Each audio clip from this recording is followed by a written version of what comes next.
Okay, all right. Welcome back. Let's do another video here today for my video training series, Your First Day as a Real Estate Agent. Today, I want to do a follow-up to the video I just did talking about how to set yourself apart from the competition. What I want to focus on here is what is your competitive advantage? I want to talk about how can you identify what is your competitive advantage. So one thing that I think you can do, I know there's a lot of assessments, there's a lot of skill assessments online, maybe look into that. But I think just kind of do an overall assessment of yourself. And I want to kind of talk about that here in the video right now.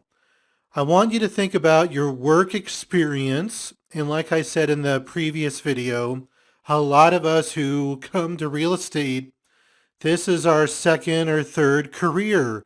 You want to look at your life experience. What is unique to you based on your life?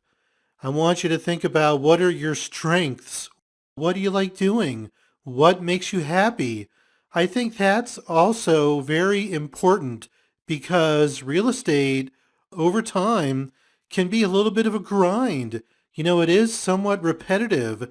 So I think the people that are very successful, they are marketing themselves, they're working in markets where they really enjoy it and they have fun and they really like it.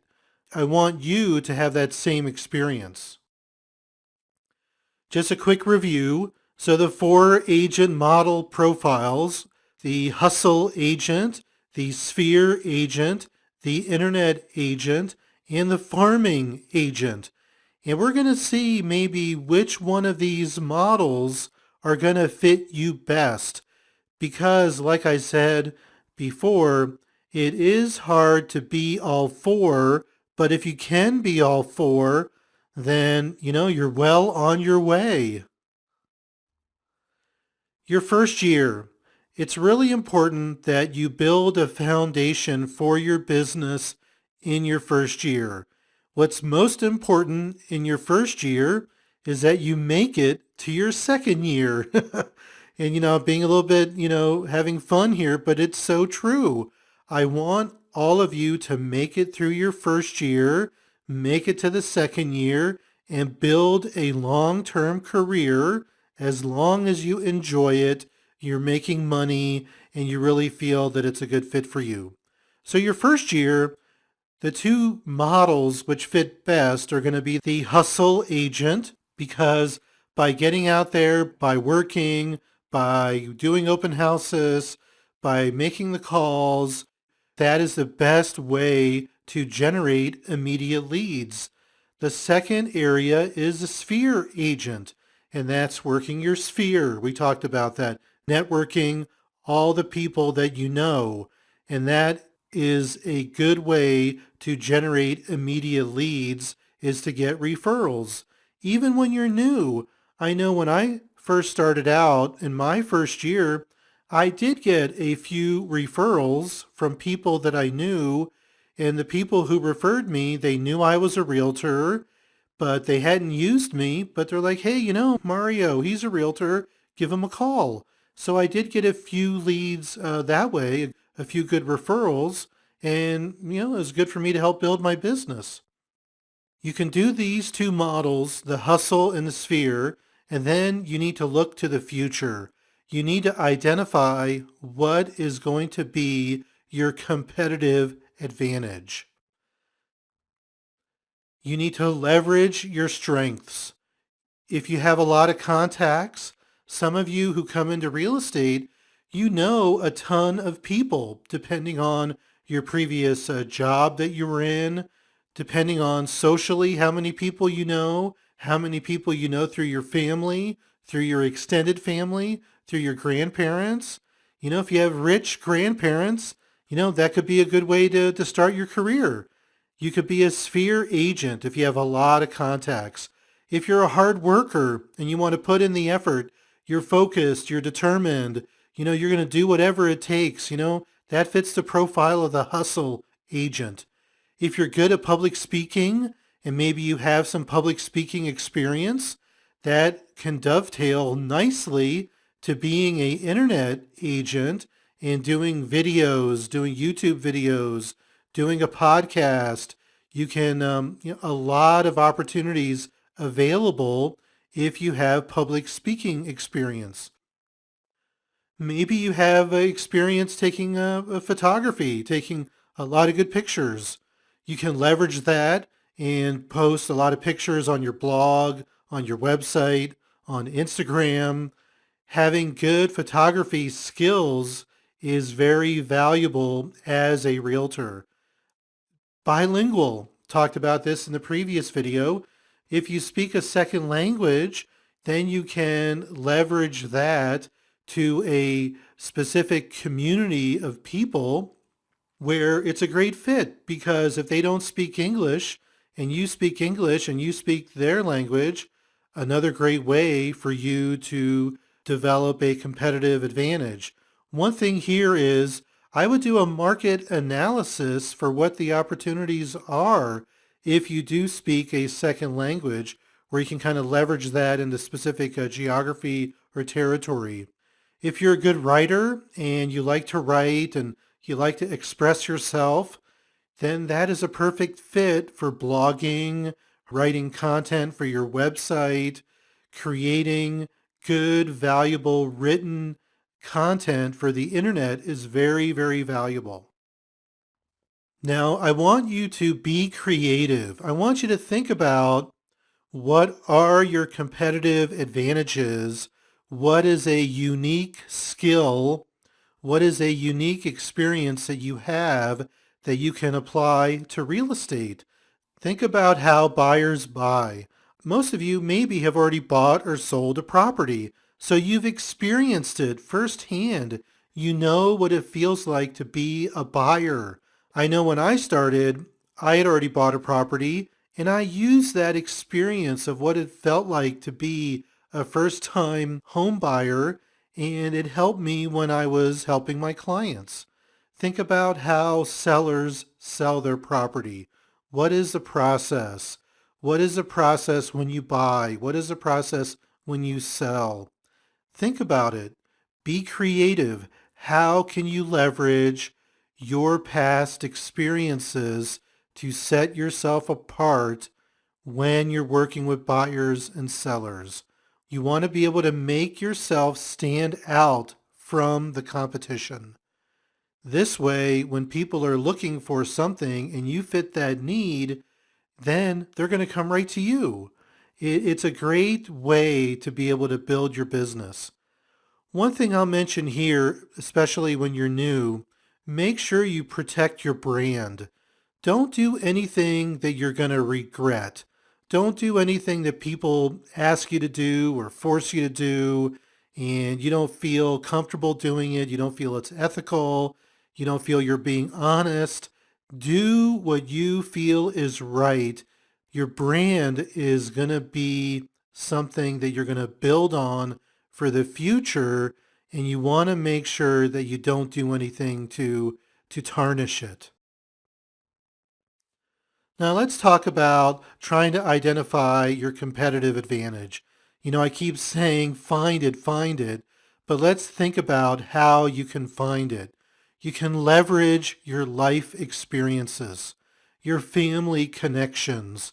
If you have a big extended family, leverage your extended family to try to get them to help you.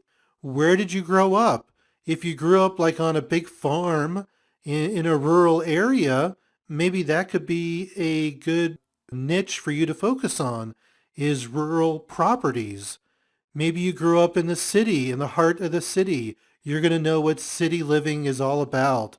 Maybe you grew up on a beach and you're in an area where there's a lot of second and vacation home properties. You know that area. Maybe you owned a second home when you were growing up. Maybe you were a beach bum, growing up in, California or Florida or Hawaii, and you've got experience connecting with people that live on the beach. How about your university? If you did go to college, maybe you can leverage your relationship with the alumni from your university. Another way to bring your life experience here to real estate. What about sports? Maybe you played sports in high school, in college. If you traveled, maybe you traveled all over the world and you went to a lot of places. Again, maybe you can leverage that.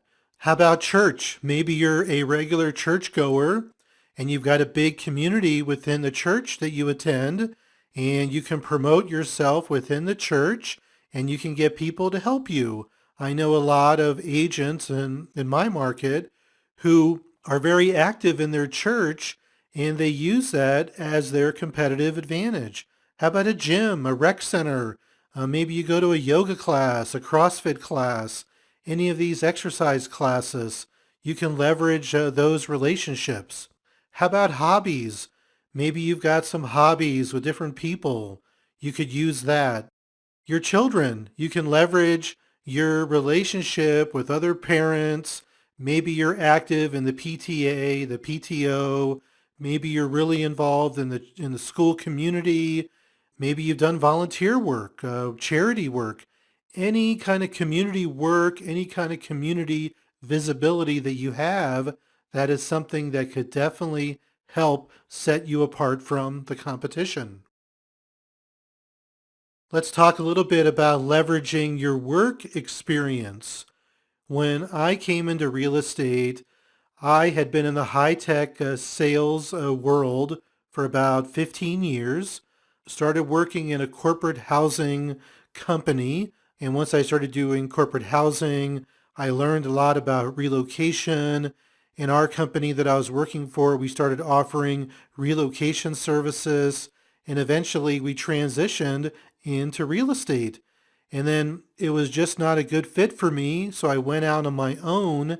And when I started on my own as a realtor, what I did, I used my past work experience in high tech, in corporate housing, in knowing real estate. And in that era, when I first started, there was a lot of people relocating to my area, and most of them were high-tech employees working for high-tech companies.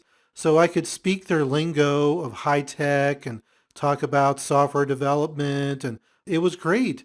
And that was something that I just completely kind of fell into.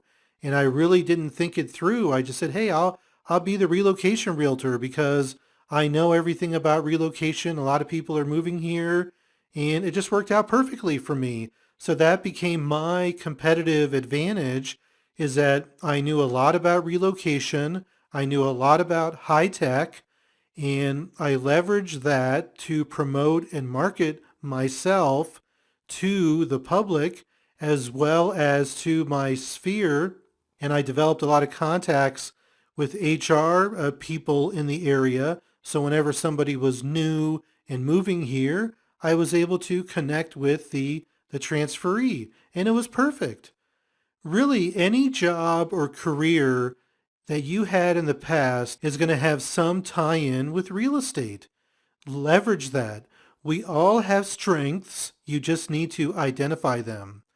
And a lot of examples of previous work experience, for if you were like in property management and you were helping people find a place to rent, or you were working with landlords, you can leverage that when you start out as a realtor. Some realtors, they were lawyers and then they got into real estate. So their competitive advantage, they know a lot about the legal aspects of real estate. A ski teacher, maybe you were a ski teacher in a high-end ski resort and then you got into luxury real estate.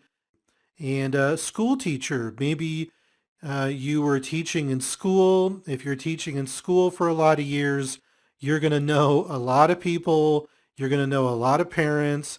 You're going to be well known in the community. You can definitely leverage that previous work experience.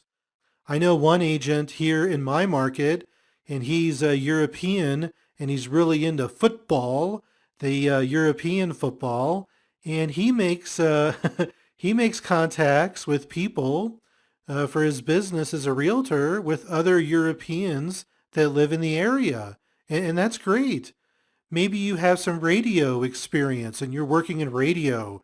Maybe you got a really deep voice and maybe you'd be perfect to go do radio shows or do a podcast or do YouTube videos. Maybe you have TV experience and you're used to being in front of a camera. So maybe YouTube videos would be perfect. If you are a local TV personality and you know a lot of people, you built a brand, you could do that. I know two agents here in the Denver metro area. One was a big time radio person. Another was a TV personality. Both of them now are in real estate. And I think that's fantastic. And then they could leverage their previous work experience, who knew them, and they built a good brand, and then they could really have a very strong competitive advantage. Maybe you were a business owner. Maybe you ran a restaurant or you ran a mail order business out of your house.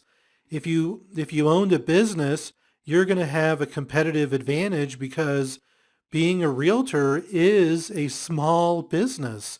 That is one of the hardest things that we have to get our arms around as new realtors is realize that we are a business. We got to be able to expend money for marketing and we got to put out costs for, all the things that we got to pay for.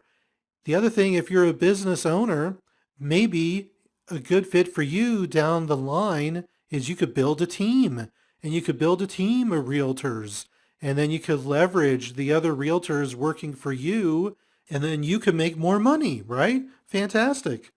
How about if you were a stay-at-home mom or a stay-at-home dad? Yes, there are stay-at-home dads out there.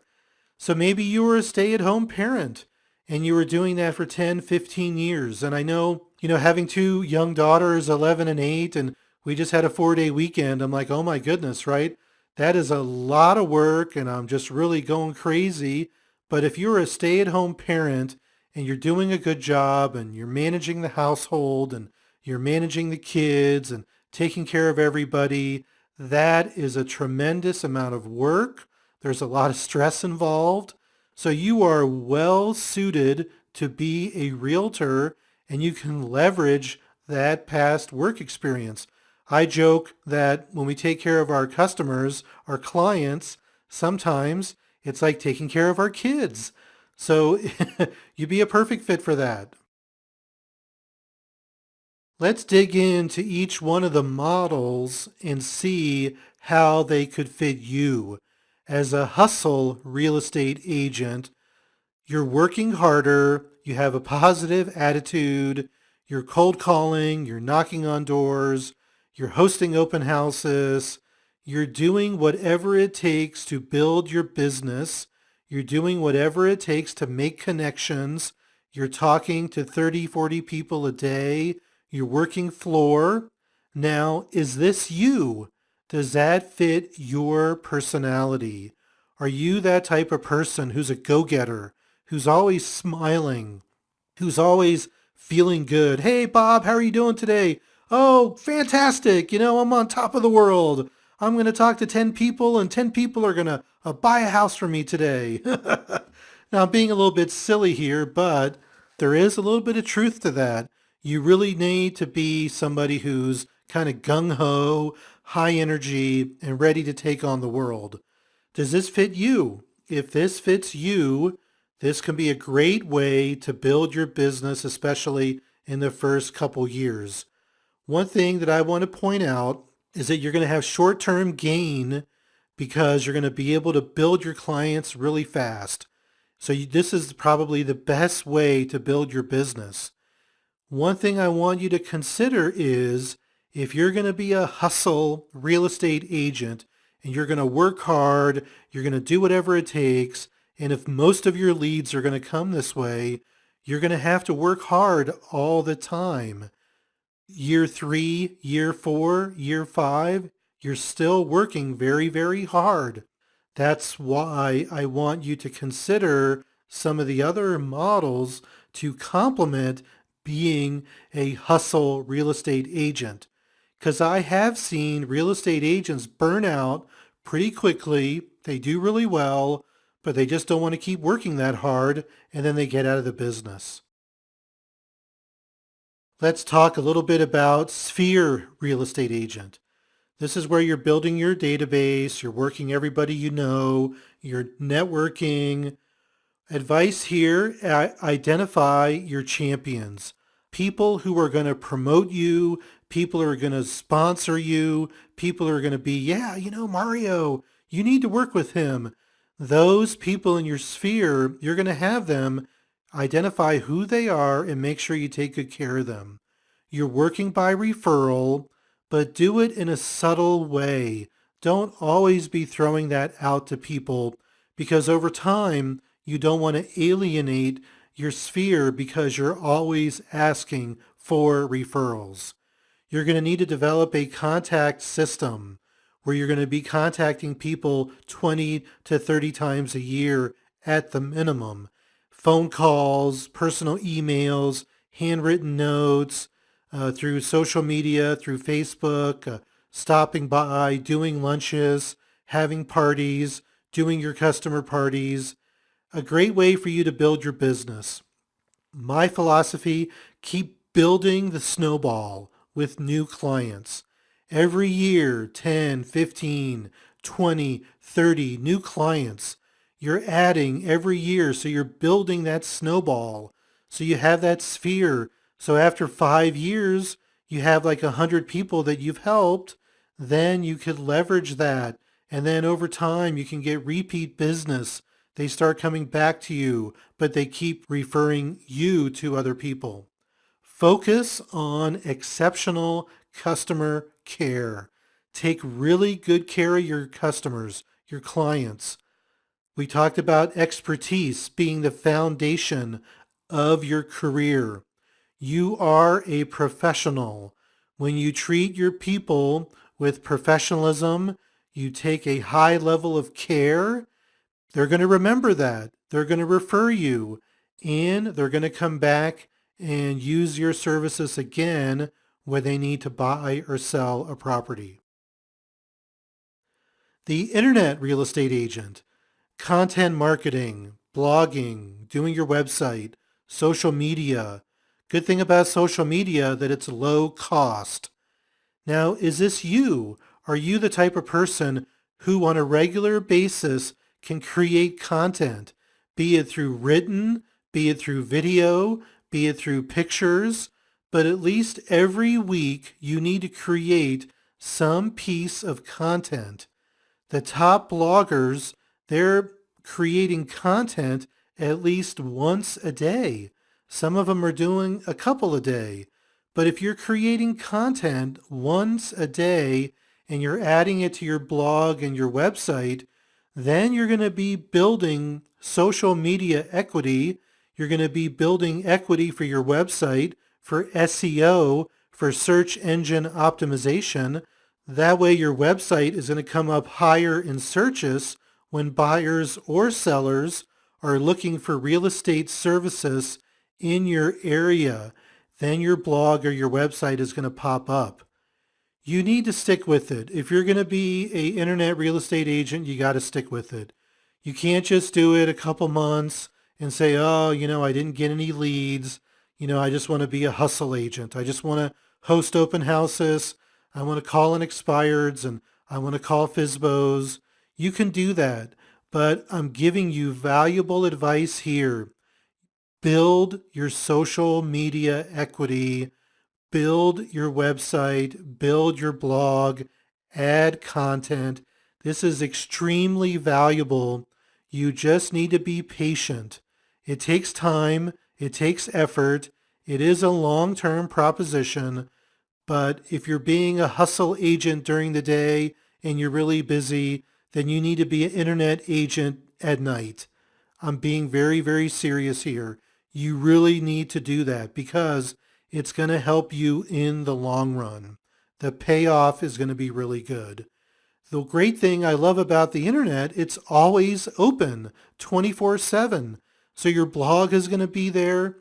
Your website's going to be there. Your videos are going to be there. Your pictures are going to be there. Somebody is searching on something 2 o'clock in the morning out in another state and they can't go to sleep. You pop up on the internet search. They email you and you have a new client. I mean, that is a perfect, perfect fit to getting new business. One other piece of advice here, do it yourself. Don't hire people to write your content. Don't hire people to do anything on your blog or on your website, especially when you're new. You need to put in your personality. You need to create your voice. Go back and watch that video that I did, how to get people to like you and trust you online. You've got to put your personality into your content. You got to put your personality into your blog, into your website, into your social media posts. It has to be you because that is how you're going to connect with other people. Farming real estate agent. So do you want to be a farmer, right? You need to farm, you need to build a market geography because it's something that, again, is going to help your business. You want to market to a specific geography, have a neighborhood focus, do community marketing, really develop your presence locally. If you can do this, this is something that is going to help you in the long run. This is something that is a long-term investment, time and money. I would start no later than your second year. Stick with it because it will pay off down the road, but you really need to do it. Your first year, it's not as critical to be a farmer in your first year planting the seeds. But like I said, do it at least in your second year. I write here, this is one of my mistakes. I started farming a geographic territory and I didn't stick with it. I blew it. I started doing it like my second and third year and I was like, this is really expensive and it's, costing me money and it's a lot of work and I gave up. And that was the biggest mistake I ever did. And it was a geography that I had experience in. It was a good opportunity, but I blew it. So I don't want you to make that same mistake. After your first year, and if you can start doing it your first year, identify a geography, a market that's a good fit for you and start farming it. There's a lot of training programs out there that talk about farming. It's just basically just hitting a specific geography with postcard mailers. Maybe you're dropping off stuff at the door. You're sending out market reports, market analysis. You're visible in the community. Anything that can set you apart from the competition within that community. So what is your competitive advantage? Again, I keep asking this. You're probably going crazy by now. I want you to leverage your past life and work experience. I gave you the examples in the last video of the people, the agents, who do have competitive advantages. Mandy Dowell, Jeff Dowler, both of their experiences were life experiences. Mandy through her college, through her fashion design, Jeff because he moved so many times. Work experience, Joan Caton Cromwell. My experience, we both leveraged our previous work experience. Lane Horning, same thing. Identify your strengths and what you enjoy doing. Then you can find your marketing groove. You get into that flow where you really feel good about what you're doing because you like what you're doing. Be yourself, be genuine, and have fun. When you have fun and you feel good about yourself, that's going to come through. That's going to come through in your marketing. It's going to come through if you're doing videos. It's going to come through in your writing. That joy that you have, it will come through. The other thing that could come through is your confidence. You want to be confident, confident in who you are, confident in your abilities, because consumers, they want to work with real estate agents who are confident and competent. The two C's, right? They sound the same. Confident and competent. So you want to be able to do that, okay? And you will shine. take all of this to heart. Think about it. If there's anything that I can do to help you in trying to identify what is your competitive advantage, let me know, and I will be happy to help you. So we'll just kind of wrap it up here. Thanks again for coming by. And I'm really excited about this material because I think it's going to make a big difference for you when you're brand new. If you're able to build a competitive advantage within your first year, you are well on your way to being a top producing realtor. You're well on your way to having a long-term career because you're just not going to be associated with that other pack of realtors. You're going to stand out. You're going to be special. And that's what we want. We want to be unique and we want people to come to us based on our strengths. So thanks again, like I said, for coming by. Check out my podcast on iTunes. If you haven't bought my book, buy it on Amazon. I know a lot of you already have, so thank you. Make sure you write a review on Amazon and send me an email and let's keep in touch. All right, thanks a lot. Bye-bye.